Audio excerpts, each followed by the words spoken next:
Are you looking for industry standard leading glass art, premier pipe manufacturers, or just quality merchandise? At Tobacco Leaf Gallery and Smoke Shop, they have it all. They're a friendly staffed and locally minded business that takes care of all your pipe hunting needs. Operated by smokers for smokers, Tobacco Leaf was founded in 2009 and continues to set the standard for what a functional glass gallery and smoke shop should be. Check out their site, www.tobaccoleafgalleryonline.com.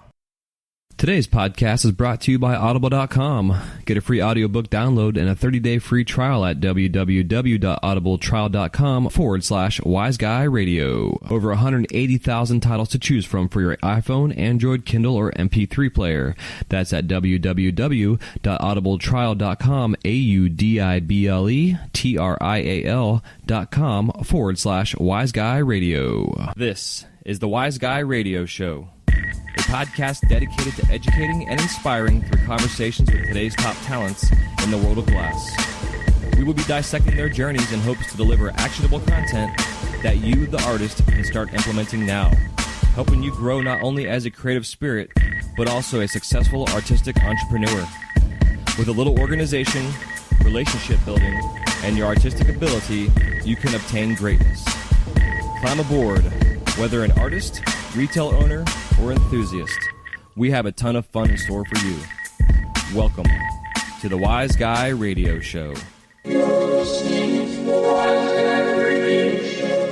What is going on, everybody? Welcome to the Wise Guy Radio Show, episode number 40. This is J. Michael, your host, and I am tired as hell tonight. Having been up since 5 a.m. this morning to get my babies off to school, and then in the shop all day working and getting stuff done and blah, blah, blah. So I'm happy to be here recording this with you guys. Episode number 40. It's a milestone show in a sense because almost a year ago now it's been since I started conjuring up thoughts about doing a podcast for all you glass lovers and glass artists and smoke shops. And here we are now at episode 40. So it's just kind of an idea and concept of putting your mind to something and making it happen and working your ass off to make sure that you can become successful and at whatever it is that you have conjured up in your head. And my conjuring was, man, what about having a podcast where I can listen to someone talk about glass blowing with glass artists, sharing their stories, their good tips and tricks and their fuck-ups and wounds and injuries and bad times and good times, and then talk about business and how to run a business and be successful at that, and then other areas of our lives like relational things with family and having kids and boyfriends and girlfriends and husbands and wives and dogs and cats and fish and everything else. It's all kind of culminated into this now show called the Wise Guy Radio Show that has been one hell of an experiment for myself personally, learning how to run this board and the recording equipment and save things without erasing shows and getting to know all you guys out there and feedback. So a little long-winded there, but I just got to say thank you guys so much, seriously, from the bottom of my heart for all the reviews and responses and feedback, and just the fact that I just went over 8,000 downloads on this show. It's pretty amazing. It's makes me smile. Like, you guys have no idea. I wish I could really, explain to you.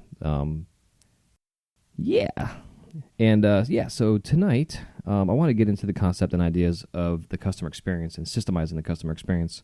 And ideally, the thought I'm thinking is basically that because, again, as I started off earlier in the show, because I have been so, I'm going to say honestly with you guys, I've been overwhelmed. I've had so much going on that it's had to make me sit down, and it honestly helped after listening to this freaking audiobooks like we're doing. I mean, I'm right along with you guys learning stuff. But the last one that we just did was the E-Myth Revisited, and the whole book was all about systemizing and creating operation systems, basically, on how your business works. So my assistant Mike and myself sat down and came up with some concepts and ideas and categories on how we could actually do that and make it work. Ideally as if we were starting a brand new business that was a studio that you can come rent space from. We've set everything from rules and regulations, a safety plan, release liability waivers, all that stuff that we now have in an operations manual, everything, an emergency escape plan. So all this information that him and I have been compiling will be available at wiseguyradio.com very soon. I will announce when it is up and ready. It's just basically will be an empty template for you guys just to download, and then you can just fill in the blanks with all the information. If you're in this situation where you need this type of stuff, we're going to have it for you, and it's pretty much set up for in a generic sense for glass blowing studios. But still, that being said, even though we've begun this process, I'm still feeling that on my side, and it could be just me beating myself up. I don't know, but I feel like my customer service has really been slacking lately. The past since January, again, I've started taking on all kind of custom orders on top of other orders from my normal customers that I have, shops and distributors. And that was at the breaking point where I was like, man, fuck this. I need to get a distributor or get an assistant. So I brought an assistant on, which has been huge. I've been learning how to let things go and delegate certain things that I shouldn't be doing. But now I find that once I moved into this new studio space and took on this leadership role as basically studio head, manager, / owner in a sense, because I'm the name on the lease, that I had to now take on even more responsibilities from running a studio to making sure all of our gases are filled, everything on the ventilation systems, all that stuff. Like I had to coordinate all this stuff on top of keeping my orders filled, getting my kids from school back and forth, having family time with the wife and kids. I mean, everything has been fucking crazy. So I really sat down and I was like, man, what the fuck? And my customer service is also suffering because of this. Packages are not being shipped when I say they're going to be shipped. Orders aren't getting finished when I say they're going to be finished. Glass is breaking where it shouldn't be breaking because I'm exhausted, not really paying attention or something. Or when I do ship items, they're getting lost or returned because of some bullshit computer error whatever. I can go on about it, so I'm not going to. But that being said, still, it's made me realize that I need to set up a system. So I did.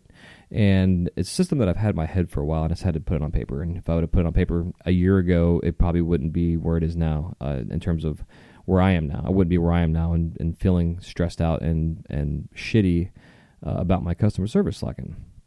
So the idea is the operation from the time you receive an order or even an inquiry to the moment your customer receives their glass from you.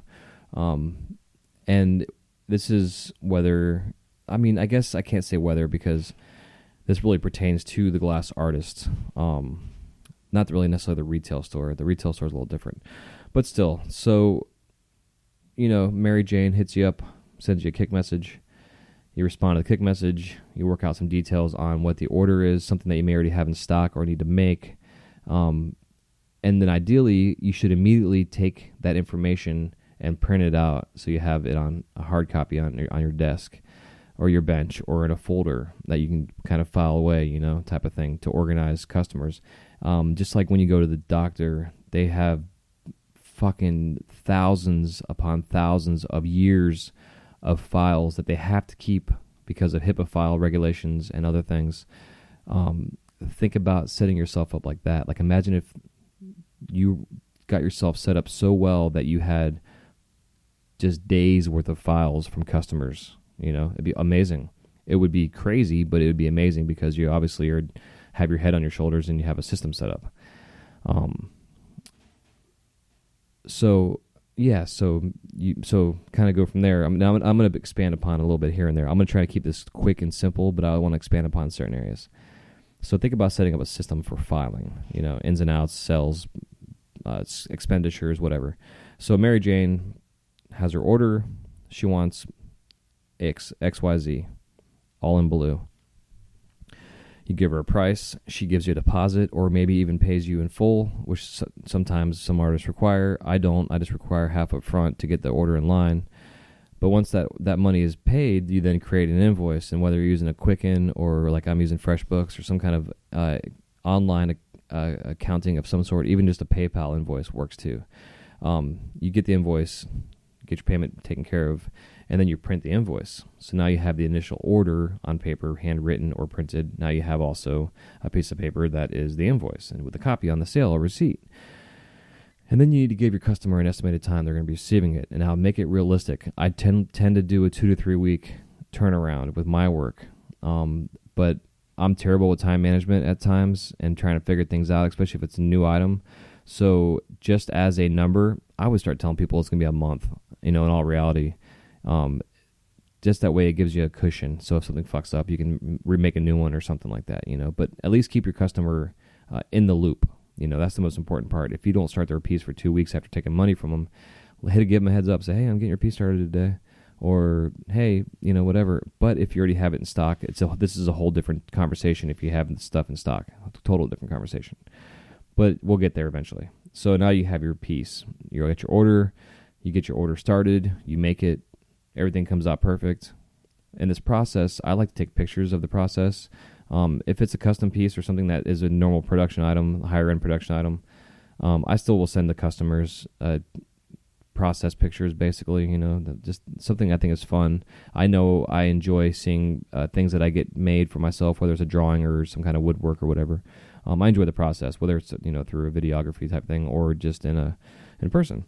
So send your customer pictures of the process, even if it's just like one or two, starting and an end, whatever. Just gives them, something to look at and see what you're doing. And it also involves them in the process as well. Not necessarily with feedback, but it really lets them feel, and for those of you out there that are customers that have experienced this, let me know if this is true or not, because I from my perspective, I think it is. But really being involved in the process of the creation, not necessarily the full input, but again, just being like there in spirit in a sense. I think it's a really different experience that in a lot of other areas of the world of customization and or production being made, it's really difficult to be a part of it. I could think maybe clothes might be another area. So anyways, so now you have the item made, and now you need to pack it and then ship it. Now, I've been dealing with the post office now for, 16 plus years. I've gone between them and Federal Express and the post office, and then back to UPS, and then back to the post office, and just kind of, the post office seems to be more affordable, but there are many a times where in the past, just recently actually, in the past 3 years, I've had several items just disappear. I don't know if it was at pre-pickup, I just didn't get picked up, or if it was sent somewhere or just got lost. It's just been kind of weird. And even just 2 weeks ago, I had something happen like that. And also then received a package in the mail that was 3 months old due to address change, which I didn't realize, but it took 3 months to get back to me. So that's got to be sent back out now. But that being said, you can set up post office pickup at your house. Just get the express boxes. Only problem with the express boxes is not every box fits everything we make. So we got to think about that. So, it's kind of a pain in the ass. But either way, make sure you pack that sumbitch nice and good, whether it's a shitload of bubble wrap. I find also, just as a side note, that newspaper weighs way more than styrofoam peanuts and or just a shit ton of bubble wrap. Shredded paper, if you have a paper shredder, you can get a real cheap one for like $20 at Office Depot that fits into a bucket or something we use. I think shredded paper is really good. It's a filler. It's lightweight as well compared to like crumpling up newspaper. Newspaper weighs a lot if you guys have just balls of newspaper. So just things to think about with that. But then make sure once you get the tracking information secured and the package is on its way, that you then forward that to your customer and that they know. And then also make sure in that package that if you have stickers or any kind of other little additives that you can use for marketing, not only for yourself, but just as a fun little thank you to your customers, make sure that that's in there as well. Even if some people like doing handwritten notes or drawing on boxes, there's all kind of stuff you can do as an artist individually and customize, your thank you to your customer. So make sure that they then receive a text, email, whatever message you initially started the conversation with. And that being said, when you start a conversation with a customer on one platform, don't move around from one to the next. I've had a couple customers that have gone from like an Instagram DM to a text message or what, it's like back and forth. I'm trying to keep shit in track, and if it's even the same person I'm talking to, because everybody's Instagram names are crazy. So just think about that, stick to one platform, just keep it like it is. And also as a side note for the customer, on your point, to help us out to make our life a little easier in this process too, is that if you're paying through PayPal, to make sure that all of your shipping information is current and up to date. It's very important. Or if you need to have it shipped to another location, make sure you contact the artist immediately upon payment and let them know. That way it can be set up. It's really easy through PayPal to If your address has been confirmed, it takes literally like 2 buttons you got to push and you're done. So just if you guys do end up making payments or are PayPal ready, just make sure all of your shipping information is up to date. Just kind of a side note for the customer. So once your package is shipped, definitely let the customer know again that it's getting shipped, and then keep track of the shipping. I've recently had packages that were being delivered from Florida, that according to tracking went to like Wisconsin, or they've gone to California and then come back to Florida and then been delivered the next day, kind of thing. Like, makes no fucking sense. So, again, keep an eye on that stuff because you just never know. And then once you know your customer has it, say, hey, you should have your package today. Get them pumped up and excited about it, especially if it's taken a month to get it. They got to be pumped up about it because sometimes they lose the fever when after they initially buy it, And then do a follow-up after the fact as well. And then, too, what you can do is ask your customers if they can post a video or a picture of something, to help promote your work on their social feed, whether it's Instagram or Facebook or whatever. Facebook, not as much. I try to stay away from that more so. I think a lot of people do compared to Instagram.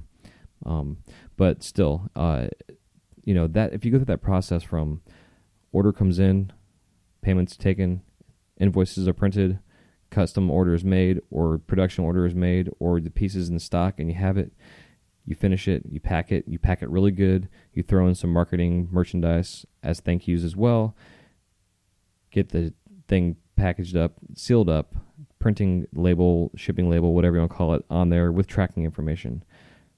Contact your customer throughout the entire process of letting them know. Send them pictures if you can.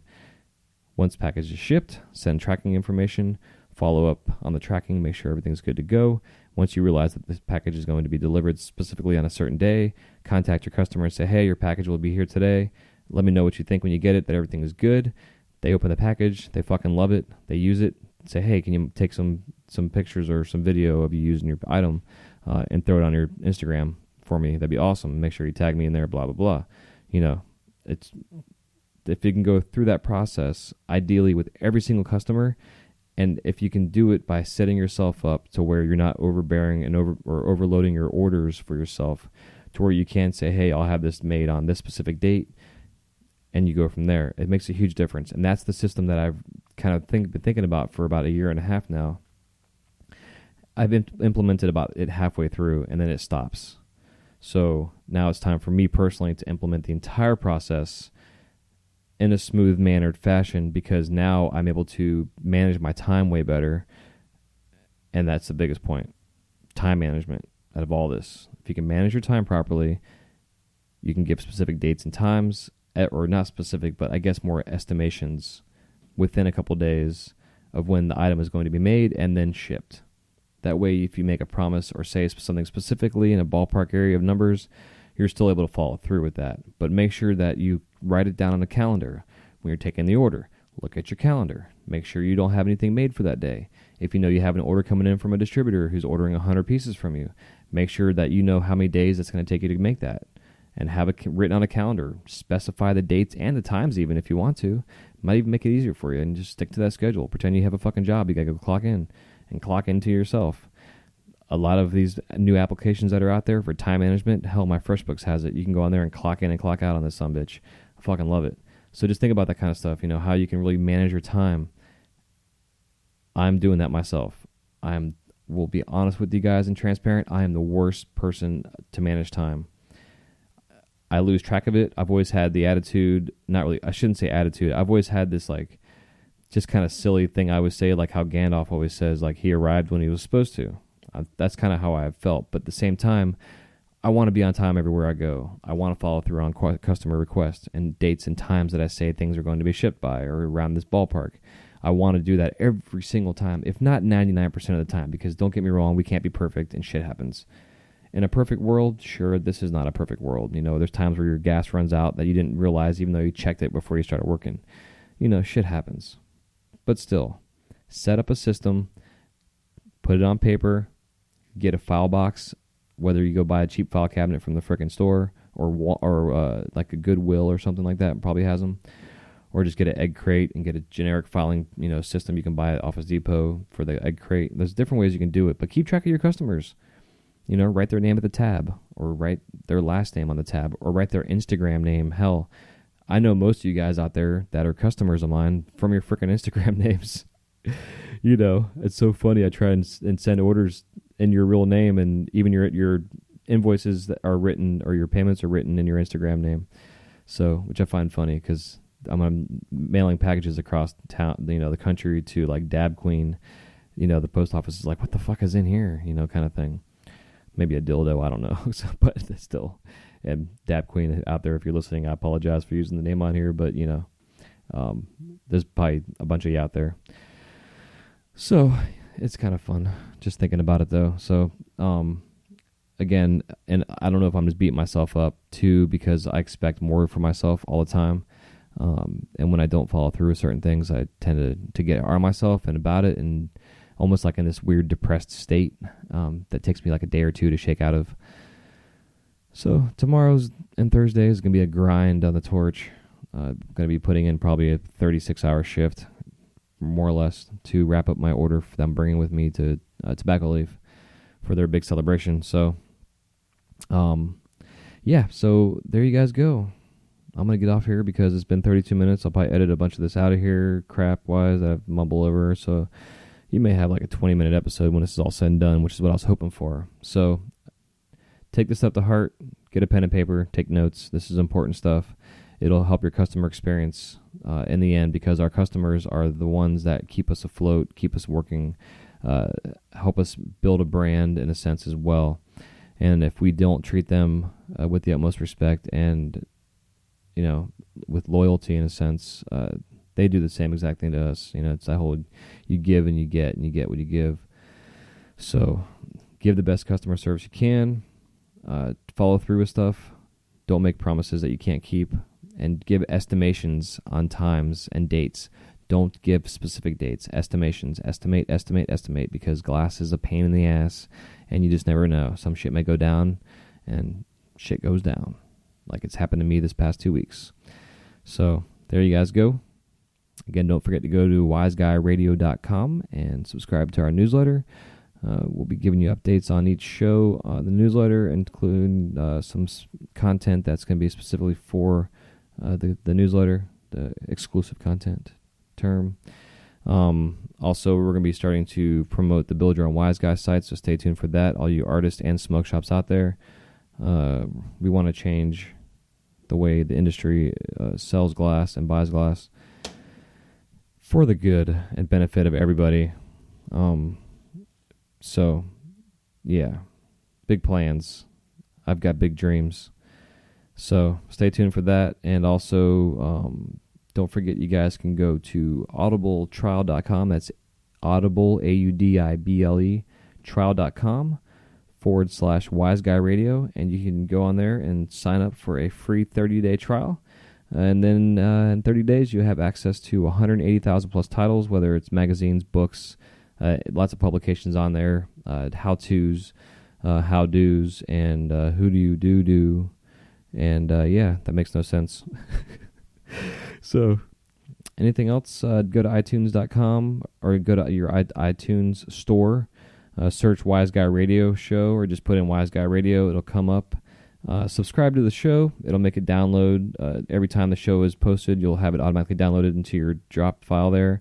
And then you can just delete the show after the fact, so it doesn't hold up your memory that you have on your phone or your iPad or your MacBook or whatever it is that you're using for that. And then also for all you Droid lovers out there, there's Stitcher, STITCHER. You can just go to Stitcher app on your app store, the Google App Store there on the Droid systems. You can also go to wiseguyradio.com and listen to some of the shows, not all of them, but some of them. We will have all of them up very soon. Actually, as they're posted, we're just getting someone else brought on. So now we have an assistant for my IT guy. So now we're going to really be kicking ass there. Let's see, what else? Yeah, the Twitters, at jmichaelglass, just like my Instagram. Facebook.com /WiseGuyRadio. And then again, don't forget, if you sign up for and follow our Twitter, you'll be able to have updates for the Periscope, or if you just go and sign up on Periscope and follow us, you'll get them there too. And the Periscope is Wise Guy Radio. So, once again, guys, thank you so much for tuning in. This is J. Michael, your host, and it is an honor and a privilege to be able to do this 3 days a week for you guys, and I hope this helps you guys and gals, artists or smoke shop owners, or just working in the retail space there in this industry, or just in glass in general, whether you're behind a furnace. This is all for you guys. I love you all so much, and thank you again for tuning in. We will see you guys soon, and we'll be live from Tobacco Leaf on Friday, September 25th. Y'all take care. See ya.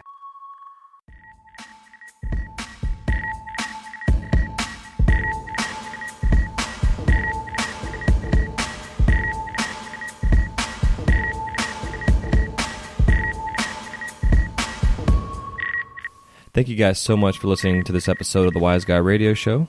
If you have any questions, comments, or remarks, please leave them in the show notes page area where it says comments. We'll see you soon. Have a wise night.